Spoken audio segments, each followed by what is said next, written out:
So, I happened upon a few videos of Christian, well, let's just call them preachers against yoga. Specifically, of course, against Kundalini yoga. What with the snake being evil and all that jazz. I'll be listing a few of those videos in the description below. By the way, of course, I'm not debating that a practice that is supposed to have beneficial physical effects can also have adverse physical effects. Also, I'm not here to debate the effectiveness of yoga itself. That is a totally different issue. In and of itself, it was not surprising. Those people are pretty much opposed to anything that doesn't fit in their tightened up worldview. What does surprise me, though, is that those folks actually assert the factual reality of, well, basically anything and everything, and then some. Like, chakras actually do exist. The Ouija board actually does work. Psychic abilities, ESP, you name it. I'm not talking about the folks who created stuff like Christoga or whatever new label they like to put on it. I personally find it a bit weird to play Christian praise music while doing stretching, but I tend to find Christian praise music weird anyway, and to each their own. At least they recognize that the evil obviously does not lie with the physical exercise itself. Because, those other folks seem to do just that.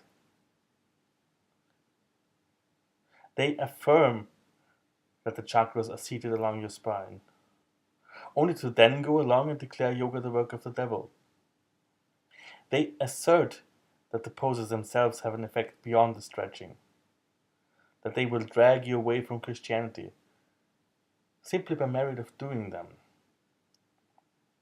The Kundalini actually is a snake coiled up at the bottom of your spine, and Kundalini yoga can awaken it. Of course, they then go on to say that this is devil worship and will do all sorts of evils to you. But nevertheless, they certainly consider the Kundalini an objective fact. This is not only stupid and thoughtless, it is actually deeply disturbing once you think of it.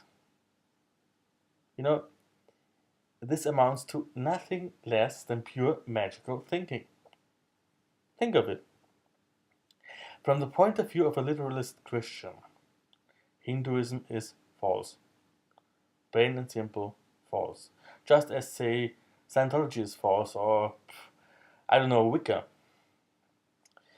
Now, when I look at, for example, the Catholic teachings, which I most definitely consider false, then I would not for a moment start to think that, for example, the act of eating a wafer has any impact whatsoever, barring, of course, the possible psychological impact on a believer, but that is a totally different issue.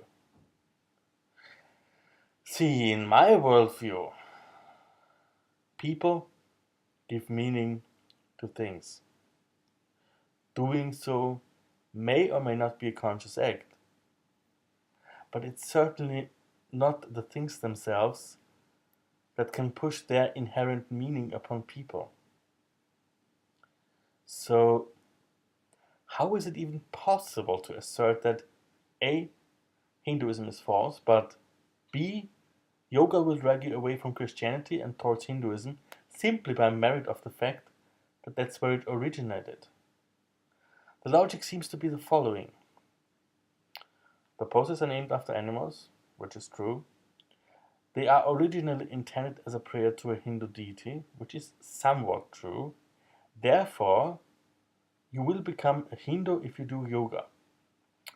So essentially, the name of a thing determines its effect upon a person. Well, duh. How about renaming it? Actually, of course, I'm afraid This means accusing those people of much, much more logical thinking than they're actually capable of. The logic they're really going by, I'm afraid, is just plainly this. A. There is something that I cannot explain, therefore, B. It must be of the devil. Yeah, right. My suspicion is that the Christian fear of yoga has even deeper roots. You know, heaven forbid that people start to experience their bodies as something positive, or, for crying out loud, that they experience bliss all on their own, simply by focusing on their breathing. Without first asking the priest or pastor for permission, without regretting it, without having to confess it to a total stranger in a cold, dark room.